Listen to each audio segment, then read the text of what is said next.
సిద్ధం కావాలి అని వైసీపీ చీఫ్ జగన్ తాడేపల్లిలో జరిగిన రాజమండ్రి రూరల్ నేతల సమావేశంలో పిలుపునిచ్చారు.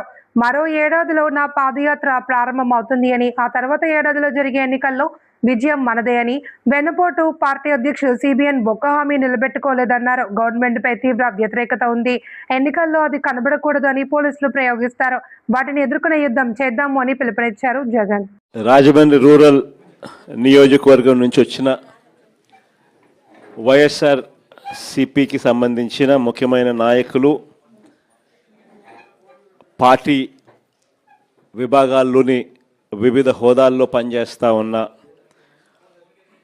అందరికీ కూడా, నాయకులకు, కార్యకర్తలకు, స్నేహితులకు అందరికీ కూడా హృదయపూర్వకంగా వెల్కమ్ చెప్తా ఉన్నాను.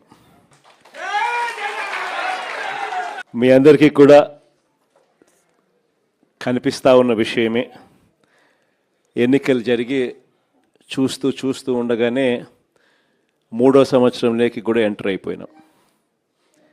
ఇక కళ్ళు మూసుకొని కళ్ళు తెరిచేసరికి ఇంకొక సంవత్సరం దాటితే ఆ తర్వాత ఎలాగో నా పాదయాత్ర కూడా స్టార్ట్ అయిపోతుంది.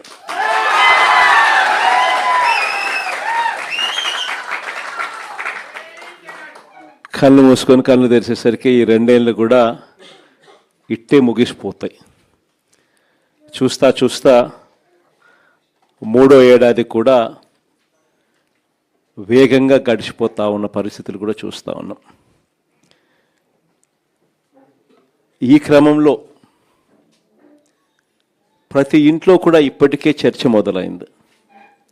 మామూలుగా 2 సంవత్సరాలు పూర్తయిపోయి 3వ సంవత్సరం నడుస్తూ ఉన్నప్పుడు ఏ పార్టీకైనా కూడా, ఏ ప్రభుత్వానికైనా కూడా యాంటీ ఇన్కంబెన్సీ అన్నది మామూలుగా ఈ స్థాయిలో ఏదన్నా ఉంటే ఉంటుంది. బాగా చేస్తే అసలు మామూలుగా అయితే మనలాంటి పాలన చేస్తే అసలు ఉండకూడదు. కానీ చంద్రబాబు నాయుడు గారు లాంటి పాలన చూసినప్పుడు మాత్రం మామూలుగా అయితే ఈ స్థాయిలో ఎక్కడన్నా ఉండేదాన్ని ఈ స్థాయిలో ఇప్పటికే కనిపిస్తూ ఉంది.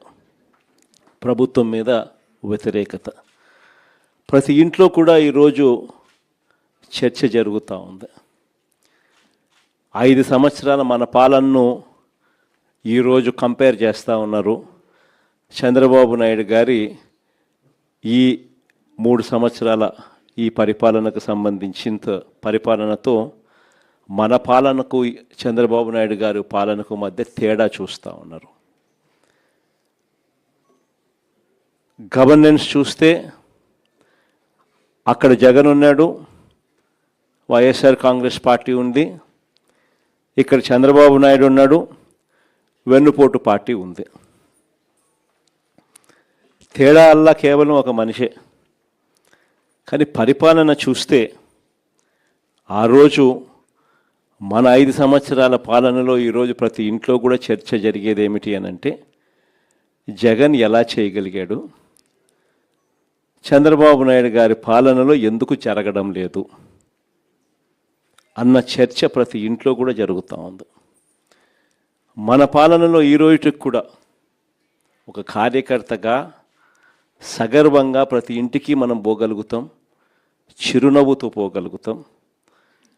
మన ఎన్నికల మేనిఫెస్టో 99% పూర్తి చేసిన ఏకైక పార్టీ ఏదైనా ఎప్పుడైనా ఈ రాష్ట్రంలో ఉంది, దేశంలో కూడా బహుశా ఎక్కడైనా ఉంది అని అంటే అది వైఎస్ఆర్ కాంగ్రెస్ పార్టీ అని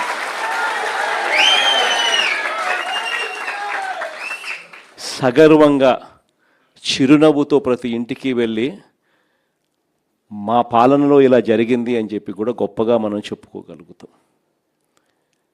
ఈరోజు మన పాలనకు, చంద్రబాబు నాయుడు గారి పాలనకు తేడా ప్రతి ఇంట్లో కూడా కంటికి కనిపిస్తూ ఉంది. ఎవరైనా చంద్రబాబు నాయుడు గారిని అడిగితే రెడ్ బుక్ రాజ్యం, ప్రశ్నించే గొంతు మీద కేసులు, అక్రమ కేసులు, మామూలు కేసులు కూడా కాదు, అక్రమ కేసులు, అరెస్టులు రొటీన్గా సాగుతూ ఉన్నాయి. ఈ లెవెల్లో రొటీన్గా సాగుతూ ఉన్నాయి అని అంటే లా అండ్ ఆర్డర్ అనేది గాడి తప్పింది. ఎందుకనంటే ఎప్పుడైతే పోలీసులను నువ్వు ఈ మాదిరిగా ఉపయోగించుకోవడం మొదలు పెడతావు, అప్పుడు ఆటోమేటిక్లీ గాడ్ అనేది తప్పిపోతుంది. ఈరోజు ఏ స్థాయిలో గాడి తప్పిందో మీరంతా కూడా చూస్తూ ఉన్నారు. మీ రాజమండ్రిలోనే జరిగిన ఘటన చిన్న ఉదాహరణ చెప్తా. ప్రియాంక అని చెప్పి డాక్టర్ ప్రియాంక అని చెప్పి ఓ పోస్ట్ గ్రాడ్యుయేట్ స్టూడెంట్ కళ్ళ ముందర కనిపిస్తూ ఉంది. సోషల్ మీడియాలో వీడియోస్ చూస్తే వైరల్ అవుతూ ఉన్నాయి. వీడియోస్ చూస్తే నిజంగా బాధ అనిపిస్తుంది. తాగిన మైకంలో మత్తులో, అది మరి గాంజాయా లేకపోతే మద్యమా ఏమో కానీ ఆ మత్తులో గుద్దడం ఒకసారి కూడా కాదు, గుద్దిన తర్వాత మళ్ళీ గుద్దుకుంటూ వెళ్ళిపోవడం.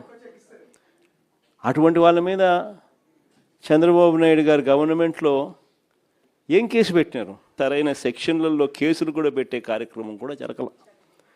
చివరికి ఆ పాప నాన్న బాధతో మాట్లాడితే వైఎస్ఆర్ కాంగ్రెస్ పార్టీ అన్ని రకాలుగా తోడుగా నిలబడి ఆ కుటుంబానికి అండగా నిలబడితే ప్రజలు వైఎస్ఆర్ కాంగ్రెస్ పార్టీకి సంబంధించిన కార్యకర్తలు అందరూ కూడా ఏకమై ప్రొటెస్ట్ తెలిపితే చంద్రబాబు నాయుడు గారు అయినా కూడా మనసు కరగని పరిస్థితిలో ఆ ప్రభుత్వం ఉంది. మరోవైపున చూస్తే దొంగ కేసులు ఏ స్థాయిలో ఉన్నాయి. మన అప్పలరాజు డాక్టర్ శ్రీకాకుళం ఒకసారి చూస్తే పాపం అప్పలరాజు కొడుకు బైక్ యాక్సిడెంటు, కారు కాదు, 18 ఏళ్ళ పిల్లోడు బైక్ యాక్సిడెంటు.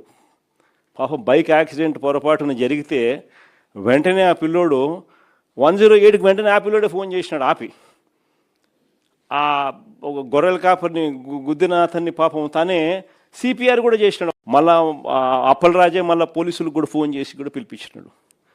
అప్పలరాజు మీద పెట్టిన కేసు ఏంది? మర్డర్ కేసు అంట. కుట్ర అంట మర్డర్. ఇక్కడేమో